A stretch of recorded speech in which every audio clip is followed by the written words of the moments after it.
کارگل ہوا تو فارملی جو انٹیمیشن آئی تھی اس کی بریفنگ دی گئی میاں صاحب کو ایز پرائم منسٹر ایک فارملی 17 مئی 1999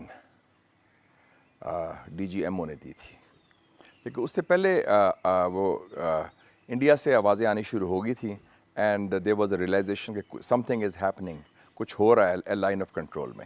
اس کا مطلب یہ ہے کہ جب واجپئی لاہور آئے تھے اس وقت میاں نواز شریف کو علم نہیں تھا؟ ناٹ ایٹ آل. واجپئی صاحب آئے تھے کوئی 20-21 فیبرری کو اور وہ بڑا اچھا ماحول تھا اور واگا بارڈر میں ہم نے ریسیو کیا، پرائم منسٹر تھے اور پھر ہم ان کو ہیلی کاپٹر میں گورنر ہاؤس لے کے آئے جہاں ان کا استقبال جو سروس چیفز نے کیا، آرمی چیف جنرل مشرف اور جو ایئر اور نیول چیف تھے، انہوں نے باقاعدہ سلوٹ بھی کیا. یہ بات کہی جاتی ہے کہ جنوری میں ایک بریفنگ دی گئی تھی اور نواز شریف کو بتایا گیا تھا کہ کارگل ہونے جا رہا ہے. جنوری میں تو کوئی ایسی انڈیکیشن نہیں تھی، میں تھا اس میں، اور وہ تو ویسے جنرل بریفنگ تھی سیکیورٹی کے اوپر. آپ انفارمیشن منسٹر تھے، حکومت کے اسپوکس مین تھے اس وقت. Initially I S P are کی طرف سے یہ کہا جاتا رہا کہ وہاں پہ کشمیری مجاہدین ہیں.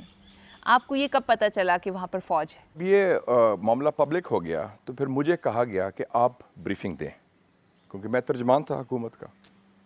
تو میں نے کہا کہ میں بریفنگ اکیلے نہیں دوں گا. میرے رائٹ پہ بیٹھے گا D G I S P R brigadier Rashid Qureshi اور میرے لیفٹ پہ بیٹھے گا فارن آفس کا اسپوکس مین.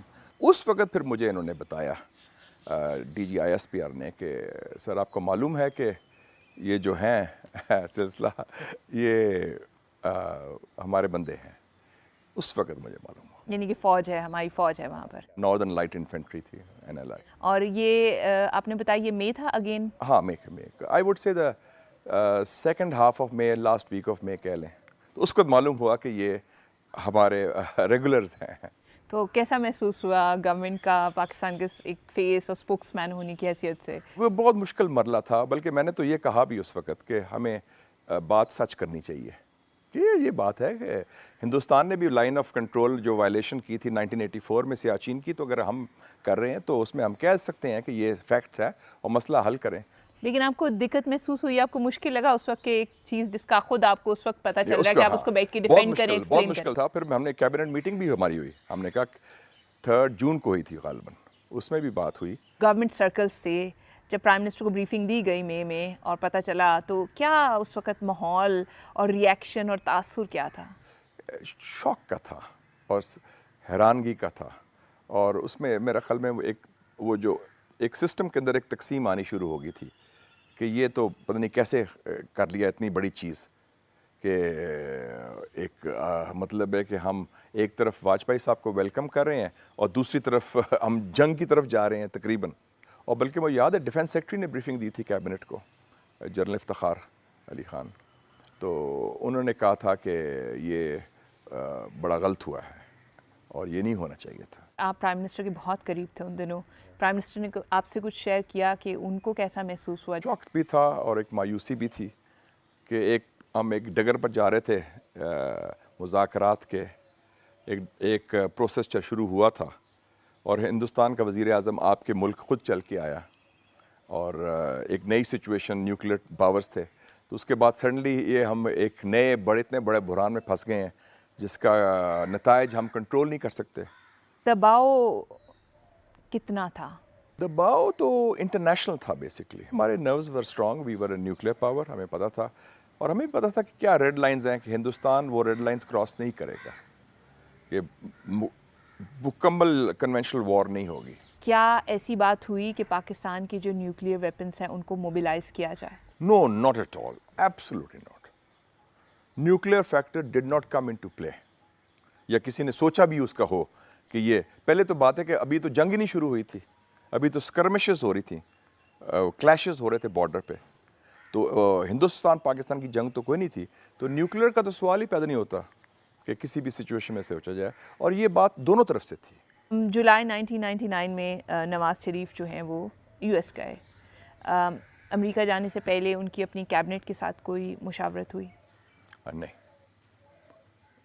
مجھے صرف انٹیمیشن آئی. میں اس وقت جب وہ جا رہے تھے، میں اس وقت اپنے فیملی کے ساتھ